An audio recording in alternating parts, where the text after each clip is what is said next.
Hola, muy buenas tardes, ¿cómo les va? Bienvenidos a la materia de impacto y riesgo ambiental. Vamos a estar desarrollando la clase número 4, donde vamos a estar viendo los conceptos de lluvia ácida y también el de residuos. Muy bien, para comenzar, más allá de lo que tienen ahí que pueden leer en pantalla, la lluvia ácida tiene que ver justamente con una consecuencia de lo que es la contaminación atmosférica, ¿sí? Nosotros vimos lo que son los impactos ambientales, que era esta alteración del medio ambiente, generalmente por actividades humanas, pero también a causa de actividades naturales, de procesos naturales, pero principalmente en lo que es actividades humanas es la emanación de diferentes gases contaminantes que van a parar a la atmósfera, ¿sí? Que en primera instancia están en esta capa más baja de la atmósfera, que es la troposfera, la capa troposférica, donde también genera otro tipo de inconvenientes como son el smog, ¿sí? El smog fotoquímico que ya explicamos.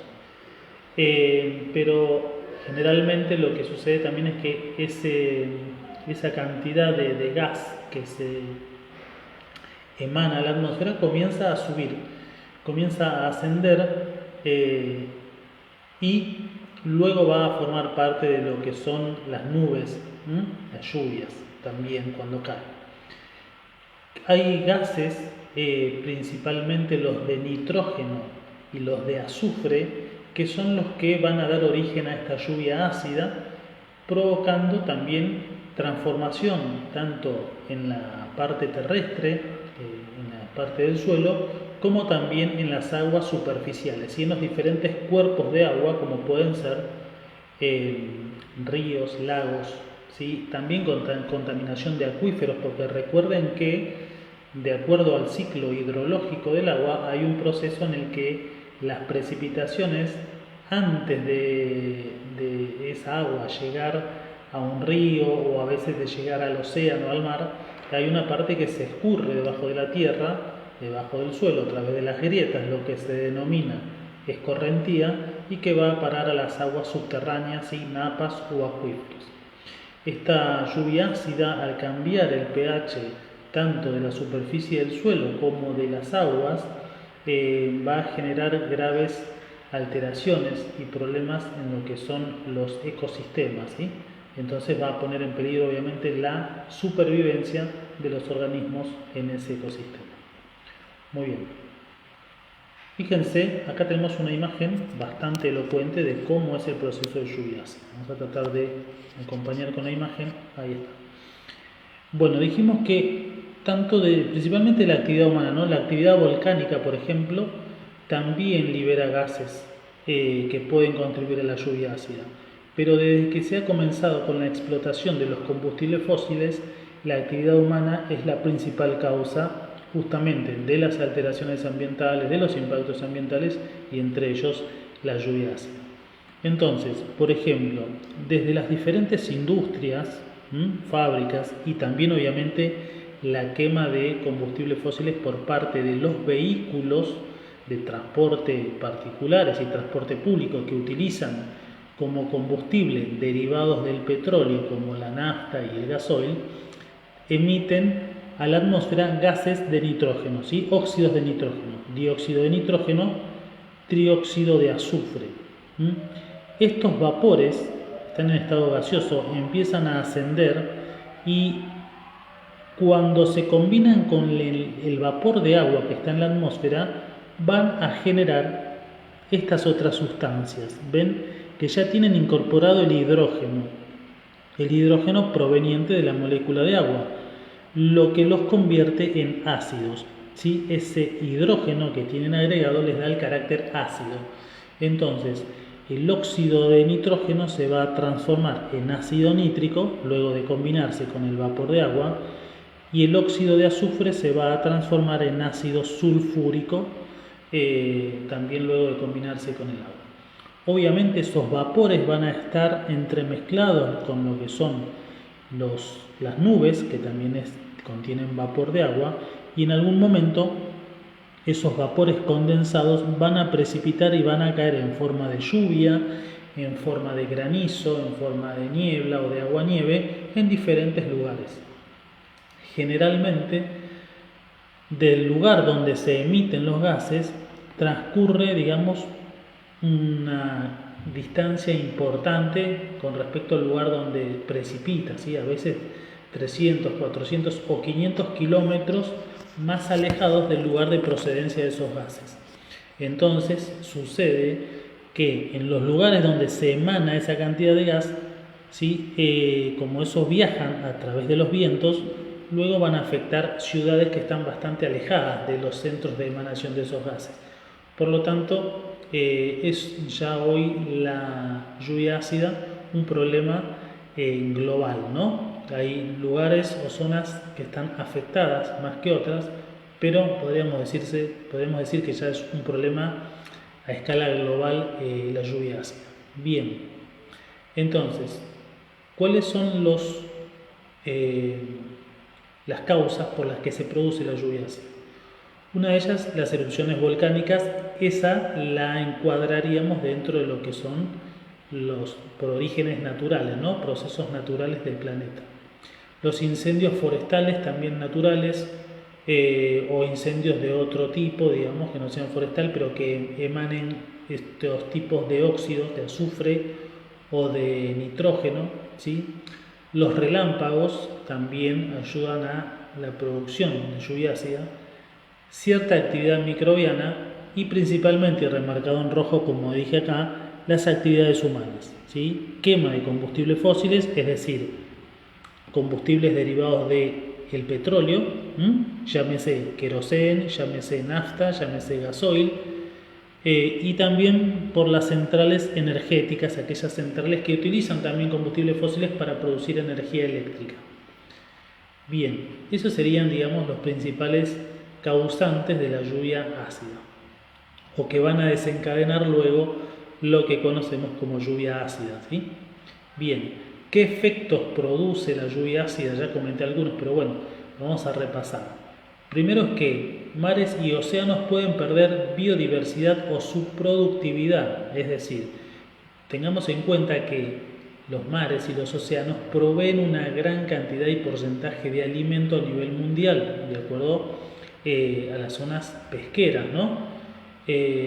Entonces, al afectar el medio ambiente o el ambiente natural o el entorno, el hábitat de esas especies, alterando su pH por la acidificación que produce la lluvia ácida, ponemos en peligro su supervivencia, su reproducción, su subsistencia en ese lugar. También puede pasar que el alimento de esas variedades de peces y demás vaya desapareciendo justamente por la acidez. Entonces muchos animales se quedan sin su alimentación, por lo tanto a veces pueden migrar y a veces no, por las corrientes oceánicas, por las temperaturas también, y si no encuentran alimento terminan muriendo, ¿sí? A veces también terminan contaminados por la propia lluvia ácida, porque ingieren, digamos, parte o en la piel o en su interior, provocándole enfermedades, contaminación y muerte, ¿sí? Afecta también las aguas continentales, es decir, los cuerpos de agua que están sobre el continente, llámese río, llámese lago, llámese laguna, ¿sí? Arroyo, etc. Las aguas subterráneas, acuíferos, napas de agua, y también ayudan fíjense, miren, la lluvia ácida también ayuda a aumentar la concentración de metales pesados, sobre todo el aluminio, ¿no? Esto tiene que ver con una serie de reacciones químicas que produce la lluvia ácida una vez en contacto con el suelo y con otros materiales. Los metales pesados en el agua que nosotros consumimos, si digamos ya por sí el hecho de que haya metales pesados es un peligro para nuestra salud, ¿no? Y en altas concentraciones lo es más, pudiendo provocar diferentes tipos de afecciones como cánceres o ese tipo de enfermedades. También lo que hace la lluvia ácida es perjudicar la absorción correcta del agua y los nutrientes en los árboles de los bosques, perjudicando el crecimiento de las raíces, ¿sí? como altera justamente la composición del suelo, el pH y demás, va a perjudicar, o sea, no va a permitir que las raíces de la vegetación, de los árboles y demás puedan absorber de manera correcta el agua que necesitan y los nutrientes que necesitan del suelo para fabricar su propio alimento, ¿sí? Generar la fotosíntesis donde producen su propio alimento y es lo que los mantiene con vida. Y también, si hablamos de la parte cultural, la parte histórica, el pH de la lluvia ácida, al ser un ácido, afecta muchas estructuras construidas por el hombre, ¿sí? Y también muchos lugares naturales. Entonces afecta, digamos, el patrimonio artístico, histórico y cultural. Ahora vamos a ver algunas fotos. A ver, por ejemplo, este es un deterioro causado por la lluvia ácida. ¿Sí? Esto no es deforestación por tala de los árboles, por la cortadura de los árboles, sino que fíjense que los troncos de los árboles se ven totalmente, o sea, va perdiendo su follaje, van perdiendo sus hojas, justamente porque el ácido, al ser corrosivo, va deteriorando todo su ropaje, ¿no?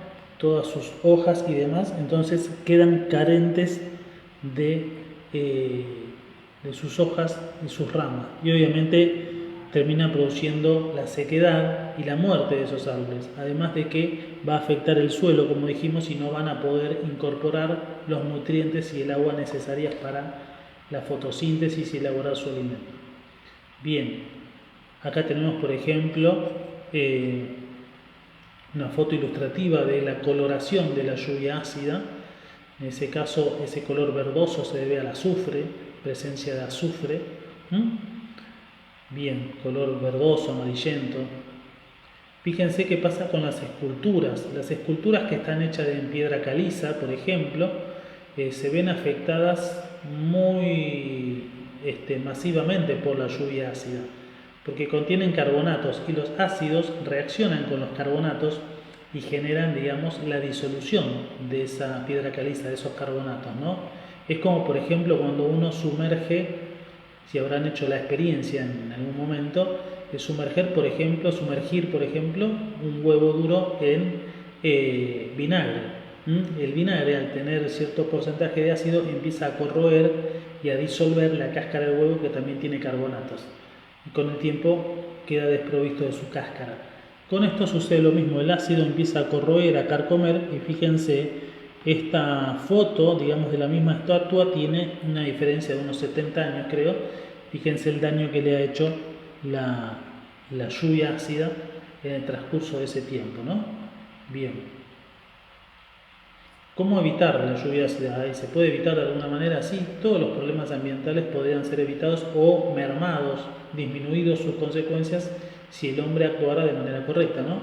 Por un lado, podemos citar la filtración y la desintoxicación del agua utilizada por las fábricas antes de devolverlas a un río. Por ejemplo, hay muchas fábricas que utilizan grandes cantidades de agua para sus procesos industriales, para enfriar también, o para distintas reacciones químicas, pero esa agua se podría filtrar, quitarle las impurezas, los componentes ácidos, antes de que esa agua vaya de vuelta al cauce de un río o de un lago, por ejemplo, ¿no?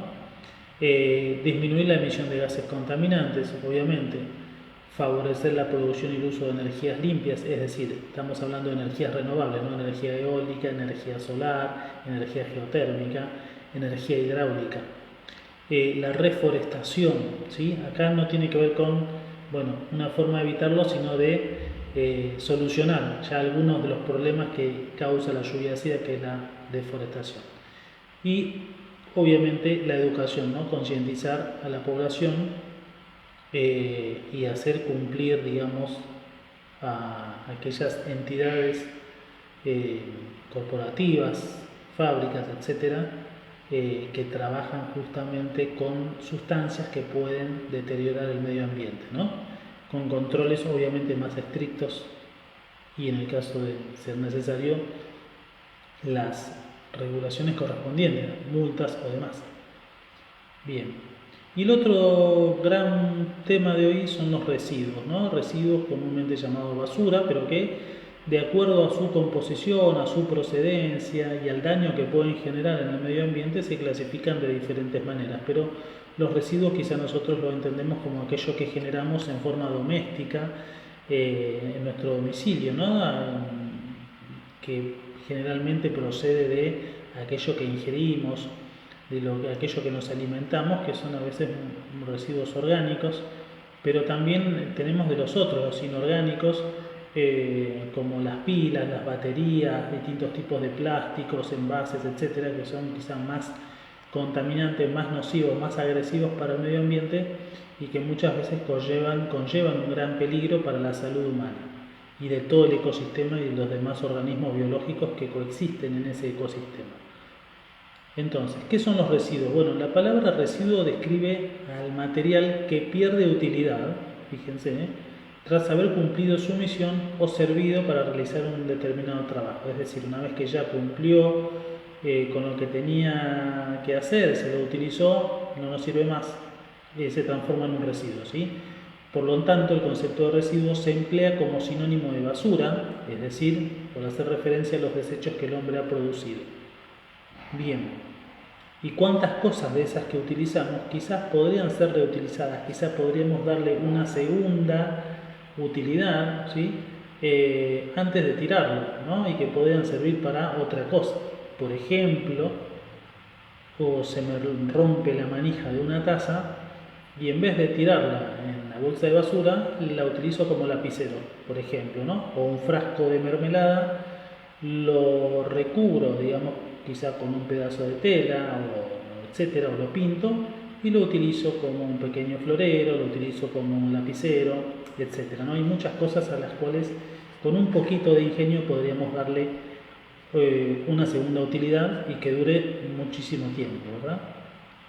Bien, ¿cómo se clasifican los residuos? Bueno, ahí, como les dije, de acuerdo a su composición, a su procedencia y demás, podemos clasificarlos como residuos sólidos urbanos, como residuos, son los más comunes, ¿no? Los residuos sólidos urbanos, los residuos de manejo especial, aquellos que tienen que tener algún cuidado extra de acuerdo a la composición que tienen porque pueden resultar tóxicos o pueden resultar contaminantes. Residuos peligrosos, aquellos que ya son tratados por profesionales porque son justamente muy nocivos para nuestra salud y para el medio ambiente, ¿sí? Pudiendo generar enfermedades inmediatas o incluso la muerte. Después tenemos los residuos orgánicos, aquellos que provienen de material obviamente de origen vivo, ¿no? De algo que haya tenido vida o provenga de algo que haya tenido vida, ¿sí? Y los residuos inorgánicos como distintos minerales y sustancias químicas. Bien. Fíjense, por ejemplo, en esta imagen similar a la que ustedes tienen en el PDF, donde bueno, tenemos construcciones, ¿no? Que imitarían lo que serían la zona urbana y después tenemos el resto que podría ser una zona rural o un parque o demás. Esta foto ilustra, digamos, cómo en general en algunos lugares a cielo abierto se van acumulando cierta cantidad de residuos, ¿no? Los basurales a cielo abierto, que están compuestos por gran cantidad de residuos que van a parar allí, muchas veces sin tratamiento, sin clasificación, y que son un grave riesgo para la salud y para el ecosistema. Por un lado, porque bueno, todos los residuos contienen sustancias volátiles, es decir, partículas que ascienden a la atmósfera y generan los diferentes malos olores que a veces podemos oler o percibir, ¿no? Y también otras sustancias que pueden llegar a ser nocivas para nuestras vías respiratorias, para nuestra parte visual, por ejemplo, nuestra piel, cuando esas partículas viajan a través del aire y entran en contacto con nosotros. Otra consecuencia es que cuando llueve, el agua arrastra una gran cantidad de sustancias y partículas que están presentes en esos residuos, así como también como agentes patógenos, ¿no? Biológicos.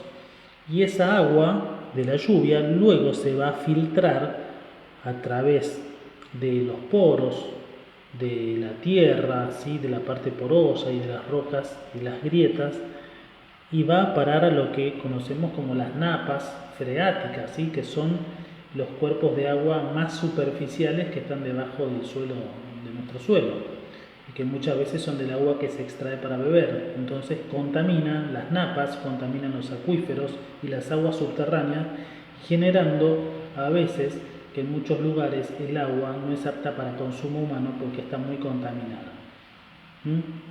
Ese proceso en el que el agua arrastra las partículas contaminantes o también los agentes biológicos, ¿sí? Como distintas bacterias o microorganismos que se generan, a eso se le llama lixiviado.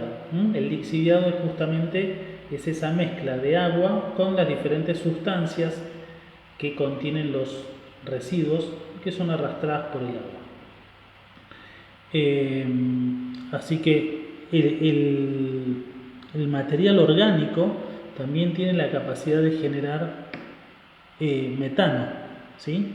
Una especie de biogás natural que se va también al ambiente, a la atmósfera, y el metano también es uno de los grandes causantes de lo que es justamente el calentamiento global, ¿sí? Porque es un gas HEI, un gas de efecto invernadero junto con el dióxido de carbono.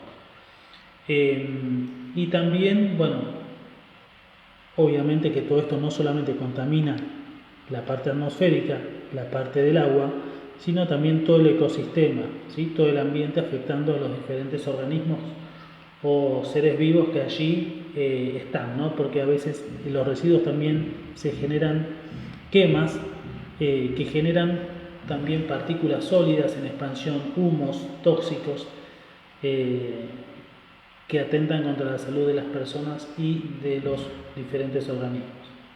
Bien, ¿cuáles son las posibles soluciones al problema de los residuos? Bueno, ni más ni menos que reducir la cantidad de residuos que generamos domiciliariamente, ¿sí? Reutilizar objetos que ya no usamos en su formato original, utilizar bolsas de tela, o sea, con esto estaríamos haciendo menos aporte de plástico, ¿sí? Cuando compramos y demás. Evitar el uso de sorbetes y vasos plásticos, que generalmente después que los usamos los hacemos un bollito y lo tiramos. Separar los residuos según su origen para una mejor gestión y tratamiento de los mismos. Fíjense que hay diferentes coloraciones de bolsas para los distintos residuos, aquello orgánico, lo de vidrio, ¿sí? Lo inorgánico. Implementar políticas y estrategias gubernamentales y también empresariales para la reducción de residuos, reutilización o reciclaje de los mismos. Después vamos a estar viendo la diferencia entre reutilización y reciclaje. Bien, bueno, esto ha sido nuestra clase número 4 sobre lluvia ácida y residuos. Espero les haya servido, les sea de utilidad, y bueno, cualquier duda me consultan, ¿sí? Nos vamos a estar viendo la semana que viene con la clase número 5. Saludos.